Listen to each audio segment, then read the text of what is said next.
என்ன அவசரமா இருக்கா இல்லையே? அவசரமா இல்லையே? கொஞ்சம் இருங்க இருங்க. ரைட்.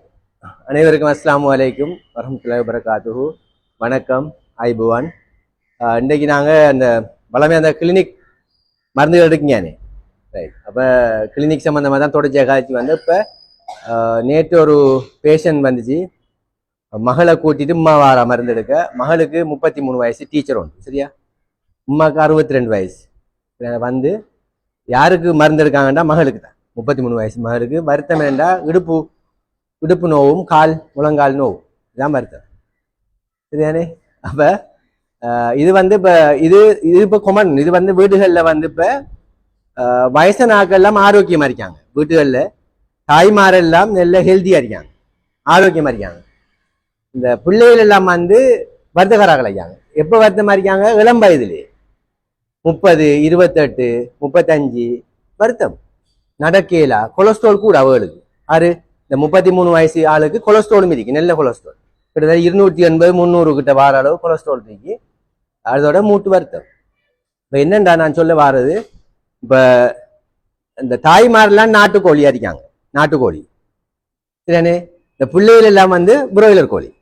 இந்த புரோயிலர் கோழி சென்றது இல்ல, புரோயிலர் கோழி மாறி இருக்காங்க ஆக்கள்.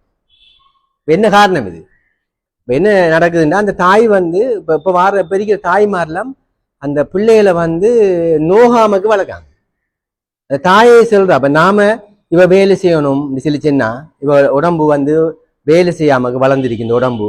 அதால இந்த மூட்டுகள் எல்லாம் வந்து உறுதி இல்லை, சரிதானே? வேலை செஞ்சு இப்ப நம்ம நாட்டுக்கோழியை பாருங்க. நாட்டுக்கோழி வந்து இப்ப மேஞ்சி சென்ற கோழி தானே, அதுல கால் சந்தை நீங்க சாப்பிடுவங்களை கலட்டுவீங்களா? லேசா சதையை பிச்சு எடுக்கலாமா? கடும் வலு வரைக்கும் என்ன கலட்டையில. புரோயிலர் கோழி ஒரு துண்டு உண்டா வருது, அந்த தொங்கல் லேசா கடிச்சு சாப்பிடலாம், அப்படித்தானே? அது மாதிரி தான் நம்ம மனிதன் உடம்பும். இப்ப அதாவது அசையாத உடம்புகள் இருக்கு தானே, அசையாத உடம்புகள். இப்ப நாம ஒரு ஜாயிண்ட்டுக்கு அசைவு கொடுத்தா தான் அந்த ஜாயிண்ட் வந்து வலுவாகும்.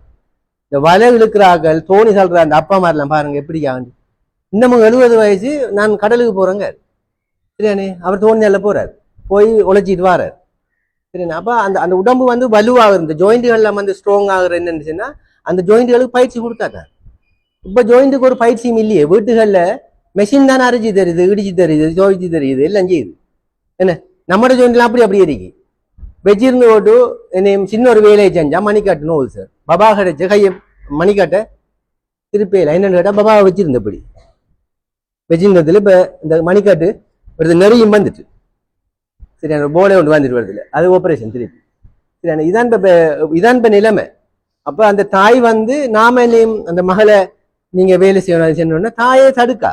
எப்படி தடுக்கா? சார் அவ டீச்சர் சார், அவ 2 பிள்ளை இருக்கு சார், சரி சொல்றா.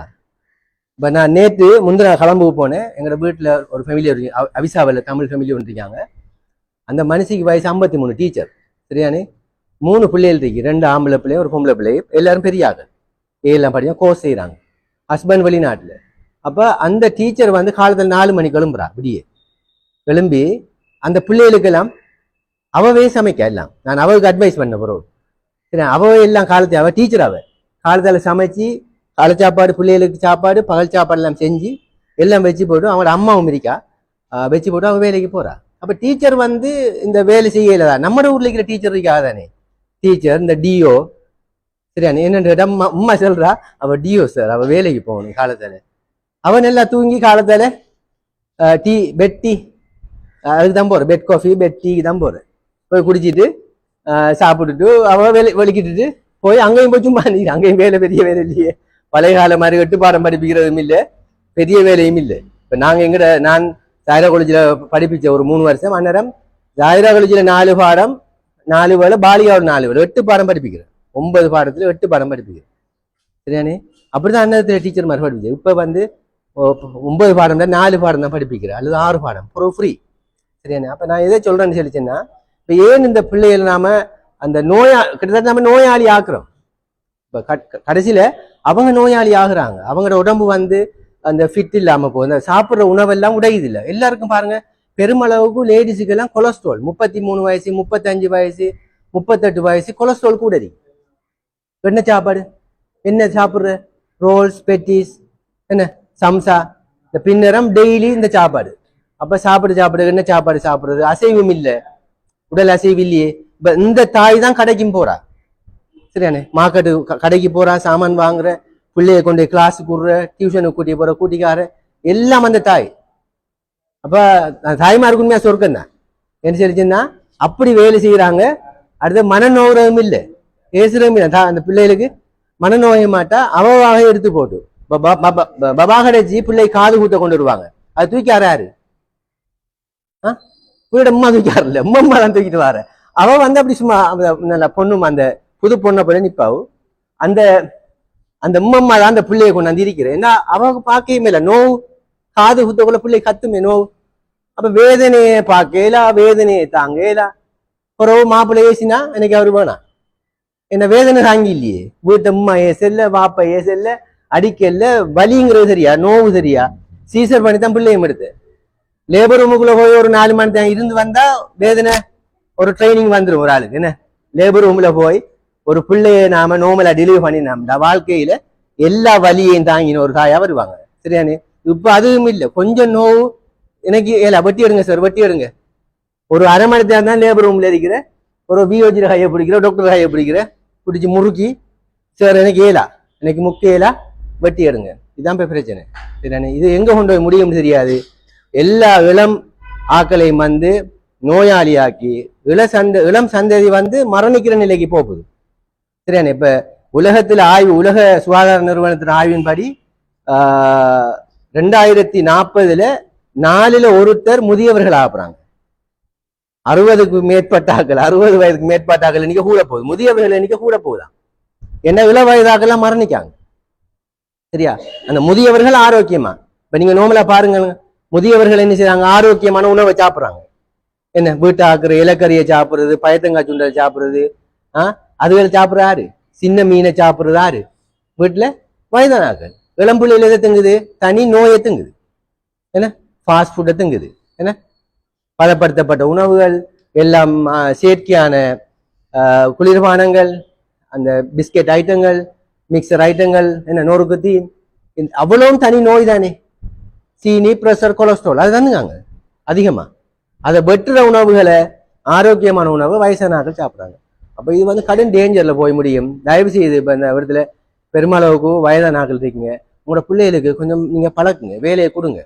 அவன் காலையில் எழும்பணும், 4 மணிக்கு சுபக்கு எழும்பட்டும், ஏர்லியா தூங்க வைங்க. இப்ப இது அடுத்த பிரச்சனைண்டா, அவங்க எல்லாரும் எத்தனை மணி தூங்குறாங்க, 1 மணி 1:30 மணி இந்த போனை பார்த்துட்டு இருந்து, சரியானே, எல்லாம் கதைச்சிட்டு இருந்து இரவு சாப்பாடு சாப்பிட்றாங்க 10 மணிக்கு. அப்போ 1 மணிக்கு தூங்குறாங்க, தூங்கினா காலையில் எழும்பலாமா, எழும்பலாது. உண்மையா இரவு சாப்பாடு சாப்பிடணும் மகரியோட 6:30 7 மணிக்கு இரவு சாப்பாடு சாப்பிடணும். சாப்பிட்டா 10 மணியோட சமைப்பாடு முடிஞ்சிடும், உங்களுக்கு கேஸ்ட்ரிக்கும் வராது. இது பிந்தி சாப்பிட்டு போட்டு தூங்குறதால எல்லாருக்கும் கேஸ்ட்ரிக், நெஞ்செறிவு. ஆகவே தயவு செய்து அவங்களை ஏர்லியா தூங்க வச்சு அவங்கள ஏர்லியா எழும்பணும். நாம ஹெல்ப் பண்ணலாம், சரியா, நாம ஹெல்ப் பண்ணுங்க. அதாவது நாம வந்து இப்ப வந்து என்னன்னு சொல்ற பொஸ் மாதிரி, இப்ப ஒரு இப்ப மேசன் எடுங்க. ஆரம்பத்துல அந்த மேசன் வந்து அவராக எல்லா வேலையும் செய்வார். ஒரு அவர் 4 ஆளை வச்சு அவர் பொஸ் போய் ரவுண்ட் அடிச்சுட்டு அந்த ஐடியாவை கொடுப்பாரு, இதை செய்யுங்க, அப்படி செய்யுங்க, அப்படி நாம கிச்சனுக்குள்ள. உங்களுக்கு பென்ஷன் இல்லையே, இந்த பெண்களுக்கு வந்து வயசான அம்மாமாருக்கு பென்ஷன் இல்லை. என்ன மகளை வளர்த்து, மகள பிள்ளைய வளர்த்து கிச்சன்ல இருந்தப்ப உங்களுக்கு ஓய்வு இல்லையா, குசினில இருந்து ஓய்வு இல்லையா? நாவே தயவு செய்து எதிர்காலத்துல அவங்களுக்கு கஷ்டம் வரும். இப்ப நம்மளுக்கு ஏதாவது நாம திடீர்னு அப்பல நம்மளுக்கு ஒரு மரணம் ஏற்பட்டா அவங்க கடும் கஷ்டப்படுவாங்க. அதை ஹேண்டில் பண்ணியேலா. கிட்டத்துல ஒரு தாய் வந்து எங்க ஹாஸ்பிட்டல்ல மரணிக்காங்க, 72 வயசு, சரி, மகள் டீச்சர், ஹஸ்பண்ட் வந்து லோயர். அவங்களுக்கு கடும் கவலை என்னன்னு சொல்லிச்சுன்னா, அந்த பிள்ளைகள் 2ஐயும் பார்க்குற அந்த தாய் தான். அவங்க வேலைக்கு போனா அந்த தாய் தான் அந்த பிள்ளை 2ஐயும் பார்க்குற, அவங்க போய் வருமாடு. கடும் கவலைண்டா ஏலா அப்படி அதை காய்ச்சடி கொலை விளைஞ்சி. இப்போ பாருங்க, அப்படி இருக்கப்படா நாம நம்மட அதுக்கு ட்ரெயின் ஆகலை, நம்ம ட்ரெயின் ஆகலை. என்ன நாம எல்லாம் ரெடி பண்ணி ஒரு சர்வெண்ட்டை வச்சு வேலைக்கு போய் நம்மளோட தாய்மாரை வந்து வேலைக்காரி மாறி அப்படி நம்ம பாவிக்கப்படாது. இந்த மெசேஜ் வந்து இந்த இளம் பெண்களுக்கு போய் சேரணும். தாய்மார் வந்து அவங்கள கண்ணியமா வச்சுக்கணும். இப்ப சிங்கள ஏரியாக்களை தாய்மாரை எப்படி வச்சுக்கான்னு தெரியுமா? எனக்கு தெரியும். டை அடிச்சு, கியூடெக்ஸ் அடிச்சு, அந்த ஹான்சி போட்டு ஆடுற கதிரை ஆடி டிவியும் பார்த்துட்டு இருக்கும் வயசான ஆட்சி மாறலாம். மக்கள் தான் வேலை. மகனும் மகளும் வேலைக்கு போற, விடிய ஒழும்பி அம்மாவுக்கு சாப்பாடு, பிள்ளைக்குரிய சமையல் எல்லாம் செஞ்சு எல்லாம் வச்சு போட்டு அவ எப்படி வச்சுக்கன்னு சொல்லி அந்த வெறும்பறையில பிள்ளைய பார்த்துட்டு அவ்வளவுதான். அவருக்கு ஒரு வேலையும் கிடையாது. இப்ப நம்ம தாய்மாருக்கு பிள்ளையும் பார்க்கணும், சாப்பாடு சமைச்சு வைக்கணும், மகள் வாரத்துக்கு இடையில எல்லாம் செய்யணும். ஆகவே தயவு செய்து இது அவ்வளவு ஆரோக்கியமா படல, கடும் ஒரு சிக்கல்ல போய் முடியும். ஒரு இழப்பு வரக்குள்ள அவங்க கடும் ஒரு கஷ்டத்துக்குள்ளாகுவாங்க. வலி வேதனைகளை தாங்கி இல்லை, கஷ்டத்தை தாங்கி இல்லை. அப்ப அதால வாழ்க்கையில கூட பிரச்சனைகள். இப்ப நம்ம இந்த காது கோடு அதுகளில் போனோம்னு சொன்னா அதிகமா அந்த டிவோர்ஸ்கள் கூட நடக்குது. காரணம் என்னன்னா நாம சின்ன சின்ன பிரச்சனை அறவே கணக்கெடுக்க இல்லாத பிரச்சனைக்கு ஹஸ்பண்டை வேணாங்க. இப்ப மாப்பிள்ளைய வேணாங்கிறது இல்லை. இப்ப மாப்பிள்ளை வேணான்னு சொல்லி விடுறது இல்லை. பெருகி காதி கோடு இருக்கிறதெல்லாம் பொம்பளை சொல்றா மாப்பிள்ளை வேணாம் இதான் சொல்றா. அந்த கேஸ் தான் கூட சரியா. அப்ப அப்படி நிலைக்கு போகுதுன்னு சொல்லிச்சுன்னா இவங்க அந்த டொலரன்ஸ் காணா, அந்த தாங்கும் தன்மை, இந்த வலி வேதனை கவலை இந்த பெயினை தாங்குற சக்தி அவங்களுக்கு சின்ன வயசுல இருந்து உருவாக்கப்படலை. ஆகவே அவங்க எல்லாத்தையும் தாங்கி பழகி எல்லாம் செஞ்சாதான் அவங்க லைஃப்லயும் நின்று பிடிப்பாங்க கஷ்டத்துக்கு. என்ன அப்பதான் இப்ப நம்ம கையில நெருப்பு சுடணும், தண்ணி கொதி தண்ணி ஊத்துண்டு, பொக்களிக்கணும், மருந்து கட்டணும், எல்லாம் நடக்கணும், கத்தி வெட்டணும்.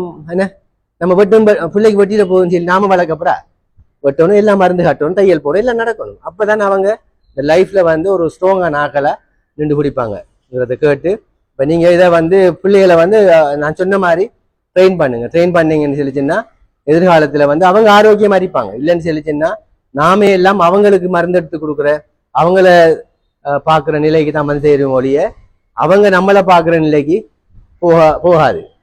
இதை கூறி விடைபெறுகிறேன். நன்றி. அஸ்ஸலாமு அலைக்கும்.